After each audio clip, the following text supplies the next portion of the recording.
Hey, welcome back to Love Wins, where the truth matters because it's the truth that sets us free. All right, today we're going to do something a little different. I apologize to those of you who are waiting for the next installment of our series on No Fear. It is coming, I promise. Um, but I have to interrupt today again because on Sabbath past at church, we had some technical difficulties and the sermon didn't get recorded. So many were unable to see it at all. Some have asked if they could see it again. So I'm going to make a YouTube version. And it's a super controversial topic, although I feel like if you stick around till the end, much of the controversy will be removed from the topic. So the topic is biblical sexuality, human sexuality. How does the church relate to sexual desires, practices that are outside of what we consider to be the biblical norm, etc. So one of the most controversial chapters on that subject is Romans chapter 1, which is where we're going to go today. But before we get there, we need to start somewhere else. Jesus told a story that you're probably familiar with. Even if you're not super biblical literate, you've heard of the story of the prodigal son. Now, the story of the prodigal son is actually mistitled. It's a title we've added. The Bible doesn't call the story of the prodigal son. There's actually two sons, and so it should be called the story of the prodigal sons, or the story of the lonely, sad father would also be a good title. Jesus didn't tell that story in a vacuum. In fact, it's the third of three stories in a row that he told, and he told all three of those stories for a very specific reason. So the first story was the story of a lost sheep. The second story was the story of a lost coin, and the third story was the story of the father and his two sons. What prompted the stories was a controversy between Jesus and the church leaders and people, because Jesus that particular day, as he did many times, was hanging out with the sinners and the tax collectors, the bad people, the quote unquote bad people. So the quote unquote good people come along and they say, what are you doing? Like, if you're really a prophet, good man, even Messiah, whoever you claim to be, you should be with us and not with them, because we're your people, they're not your people.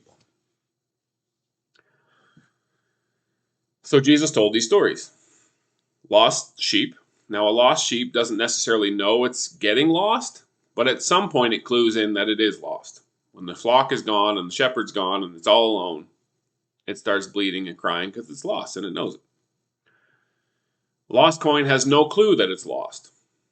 It's a coin. The father had two sons in the story Jesus told. If you connect them to the first two, one son knows he's lost, or at least comes to the realization that he's lost at some point. The other one, the story leaves us hanging. We don't know. But he's definitely lost. Does he know it? Hard to say. Here's the thing. The story of the two lost sons, if you follow me, has a significant number of parallels with the story in the Old Testament. You have a father with two sons. You have the younger son wanting the blessing / inheritance and willing to do less than ethical things to get it. The younger son in both stories runs off to a far country. The younger son in both stories ends up basically working as a slave to take care of somebody else's animals. Both sons return home. The older son in both stories is not happy with the younger son at all. And in the end, both stories end with a celebration and a warm welcome for the lost son who recognized he was lost and returned home. Now, if you're biblically literate, you know exactly what story we're talking about now. It's the story of Jacob and Esau. Isaac was the father, Rebekah was the mother. They had twin boys, Jacob and Esau. Jacob was the son who became the line of Jesus, the line of the Jews, the line of the Pharisees who were complaining to Jesus that day that he shouldn't be hanging out with the bad people. And then Jesus tells a story about from their own history, pointing out that in the story of Jacob and Esau, Jacob was the scoundrel. Jacob was the one who underhandedly went about trying to get the blessing. Jacob's the one who runs off to the far country. Jacob's the one who's in a mess.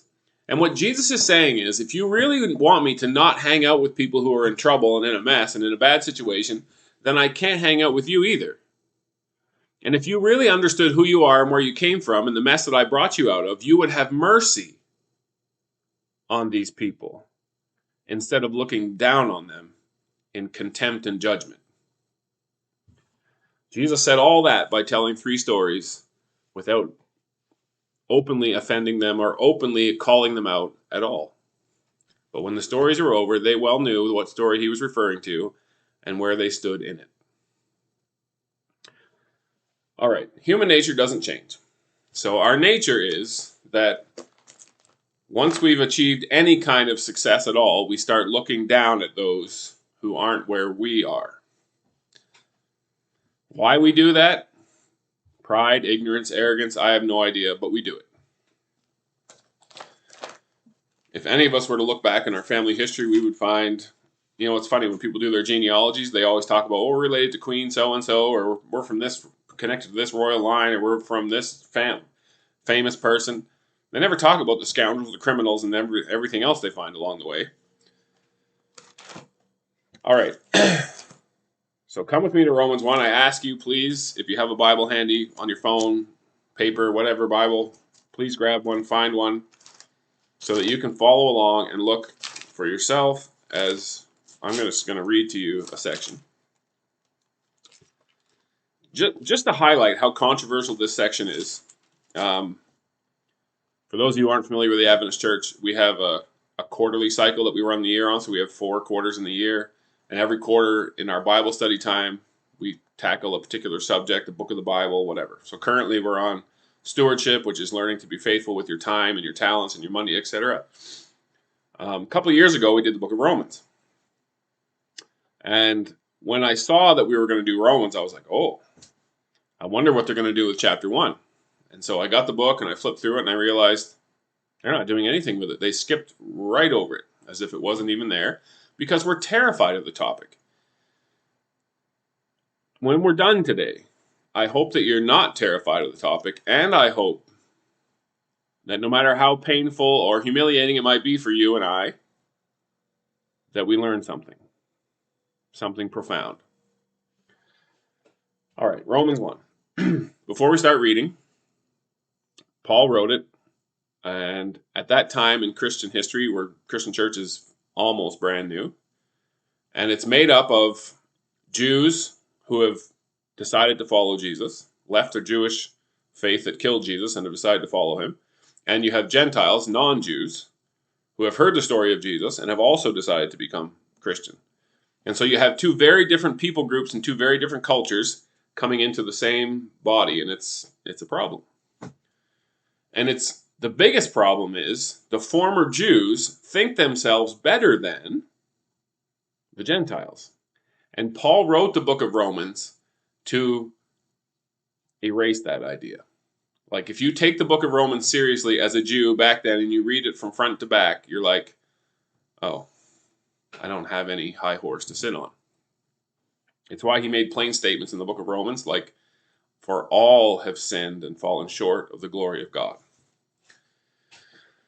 All right, so in Romans 1, he kind of begins with this historical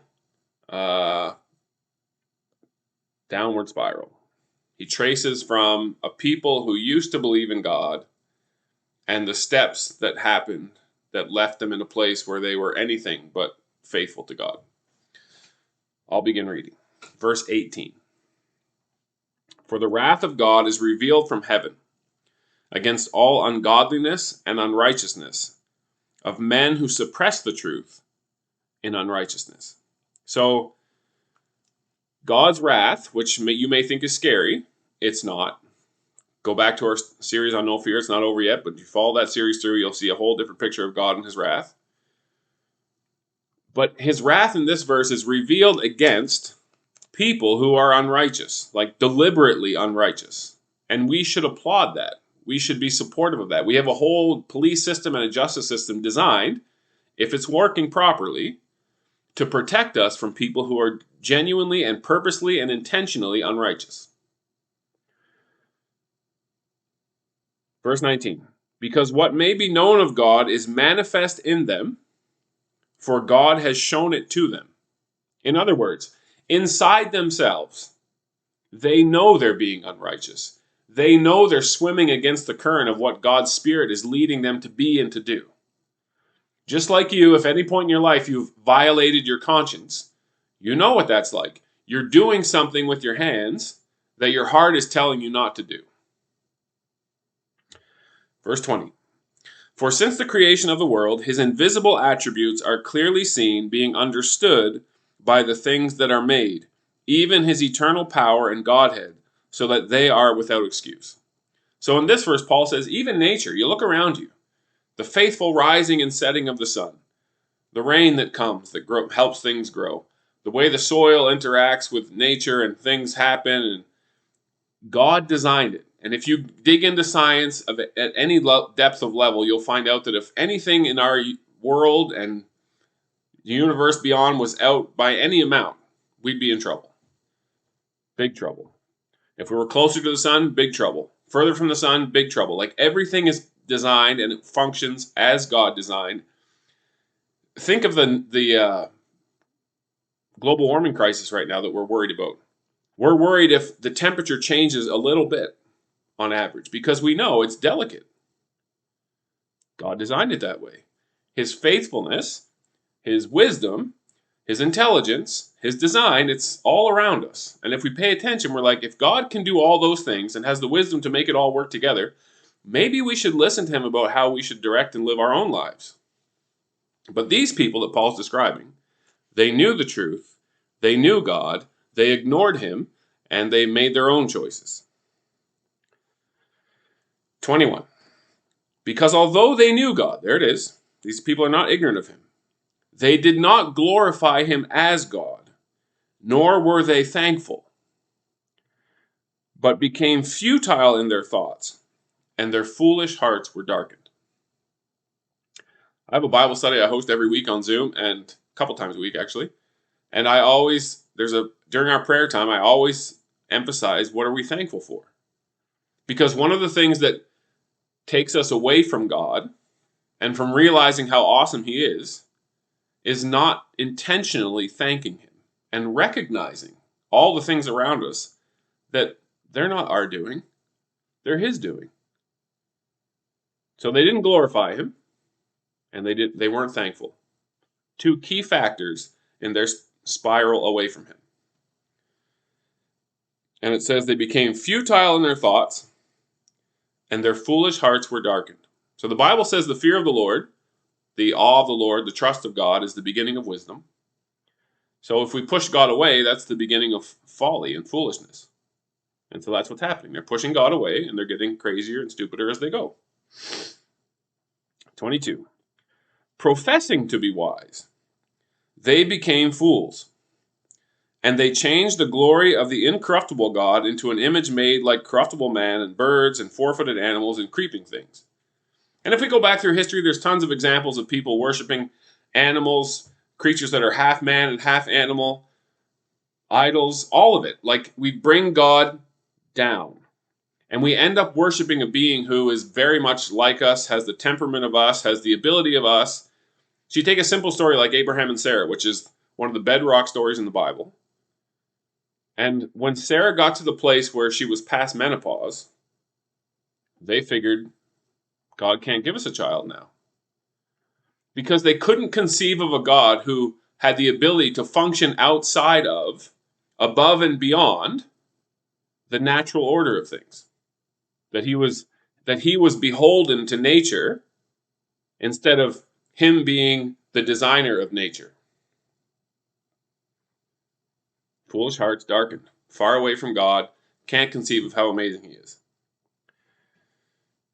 And so we end up worshiping the creature instead of the creator. So then what happens? When you start worshiping the creature instead of the creator, verse 24 says, therefore God also gave them up to uncleanness in the lusts of their hearts to dishonor their bodies among themselves.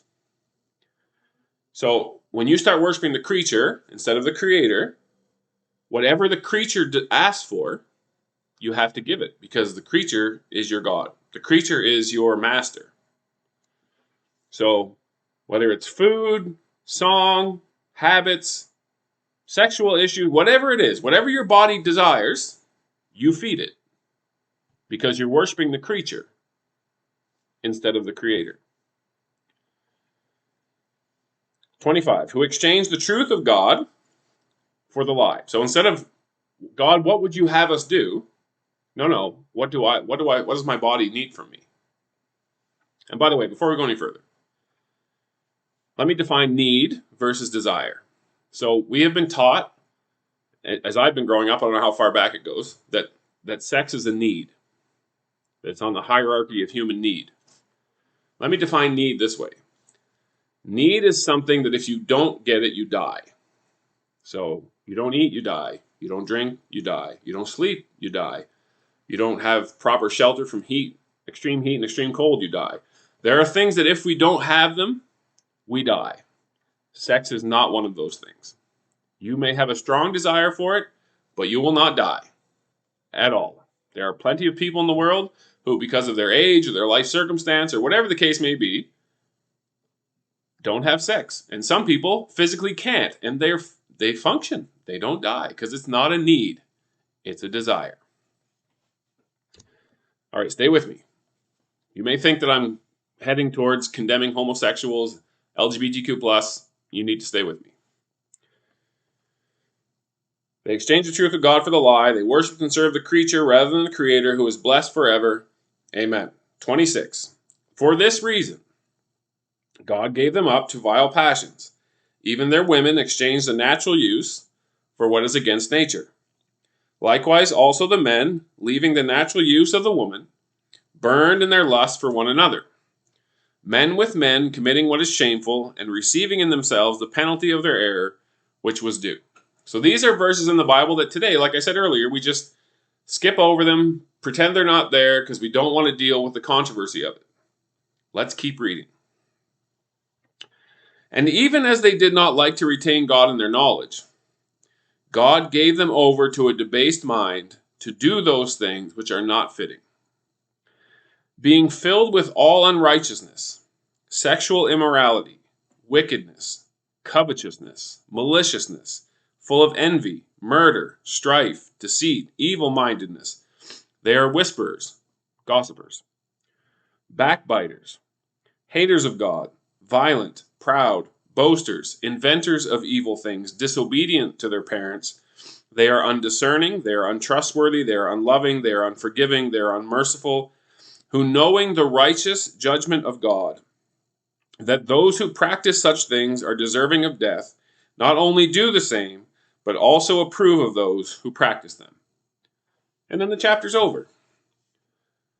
You need to understand, if you're gonna read the Bible, there were no chapters.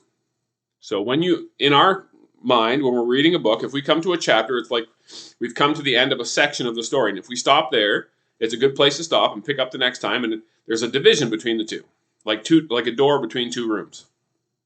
But the original Bible had no such divisions. Furthermore, when Paul writes, he will give an explanation of something. He will go through something. And when he's done going through it, he'll say, therefore. And when he gets to the therefore, now that I've opened this subject up and I've gone through it, here's what we should be taking and learning from it. Therefore.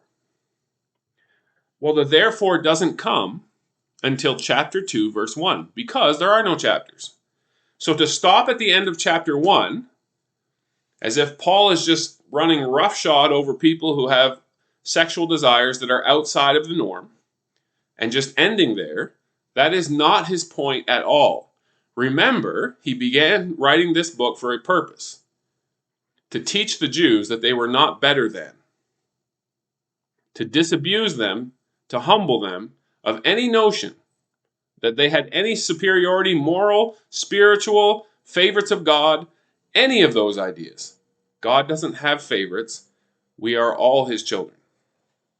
So Paul gets to the therefore in chapter 2, verse 1. Let's keep reading. Therefore, you are inexcusable, O man, whoever you are who judge. For in whatever manner you judge another, you condemn yourself. For you who judge practice the same things. And I'm going to be honest, when I first grasped that Paul's therefore was his conclusion based on what he just spoke about in chapter 1, I was offended. I was like, but I don't practice those things. But then God woke me up. And I realized Paul is not being specific. He's not saying, you are an alcoholic just like your neighbor's an alcoholic. That's not what he's saying. He's not saying you're a gossiping backbiter like your neighbor is a gossiping backbiter. He's not saying you're a murderer. What he's saying is, you practice the same thing as them in this one way. You worship the creature just like they worship the creature. And your creature might have different desires than their creature does. Their body might want things that your body doesn't want, but it's the same. You're not following God and suppressing your desires or denying yourself. Remember what Jesus said? He said, if you want to follow me, you must deny yourself. We don't talk about that in today's culture. In today's culture, nobody talks about that. Gay, straight, religious, not religious, nobody talks about that because nobody wants to deny themselves. They just want to condemn people who have different desires than them as being less than them. Paul says when you judge people like that, you're condemning yourself because you do the same thing. He's not done. But we know, verse 2, that the judgment of God is according to truth. God knows the heart. God knows who you really worship. God knows the motives behind everything you do. Against those who practice such things. And do you think this, O man, O woman, O whoever you are, you who judge those practicing such things and doing the same, that you will escape the judgment of God? Do you really think you can go to the synagogue and call yourself a Pharisee and look down on the tax collectors and sinners as if you're better than them, while at the same time serving your own desires, maybe in secret or maybe in some other way, and think that God doesn't know? Verse 4. Or do you despise the riches of his goodness, his forbearance, his long-suffering,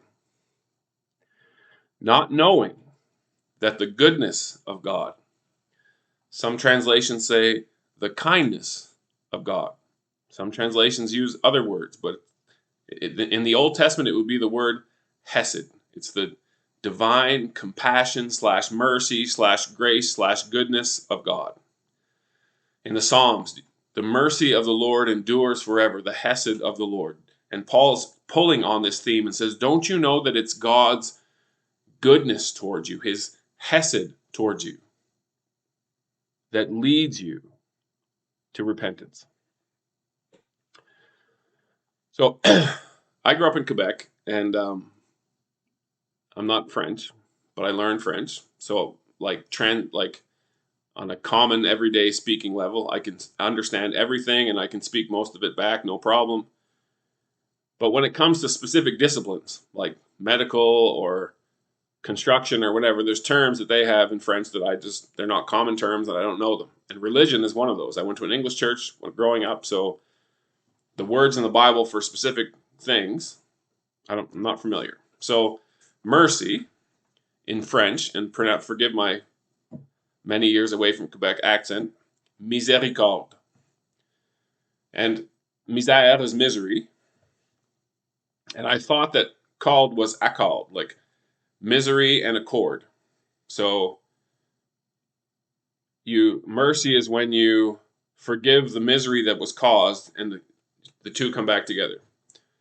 So I asked someone in Quebec this week who is very much French, excellent translator, what's the French word for mercy? And they told me what the French word was, miséricorde. And then I asked them, I said, is that a compound word for misery and accord? And they said, no, actually they sent me the etymology of the word. And it's actually misery and the called. See, it has to do with cardiac arrest, heart. So it's having a heart for someone who has caused you misery. It's God's heart for us, even though we've caused him great misery, that should cause us to want to worship him rather than ourselves. And when we truly understand what Jesus did for us, we will never stand on a soapbox and look down on other people for the misery that they're in. whatever it might be. Paul did not write Romans 1 to attack homosexuals, LGBTQ, whatever our varied and messed up condition. That wasn't his point. His point was the further we get away from God, the more unlike him we become. But his mercy and his forbearance and his patience has no ending, and it should cause us not just to love him, but to have the same compassion he has shown us when we come to the realization we should share it this way with whomever, for whatever they're going through. I don't begin to pretend to understand the whys and the wherefores of where our desires come from. My favorite author says that all of us have both inherited and cultivated tendencies toward evil. In other words, there are things wrong with me that I inherited, that I was born with, that I had nothing to do with creating. And there are other things that I do and feel and want that are wrong that I cultivated myself. Regardless, there is only one Savior, there is only one healer. And it's his goodness, his patience, his mercy, his kindness, his hesed that would give us the desire and the ability to turn around and to stop worshiping the creature and start worshiping the Creator. And then that will also give us the humility and the compassion, the heart to love others the same way. We'll see you next time.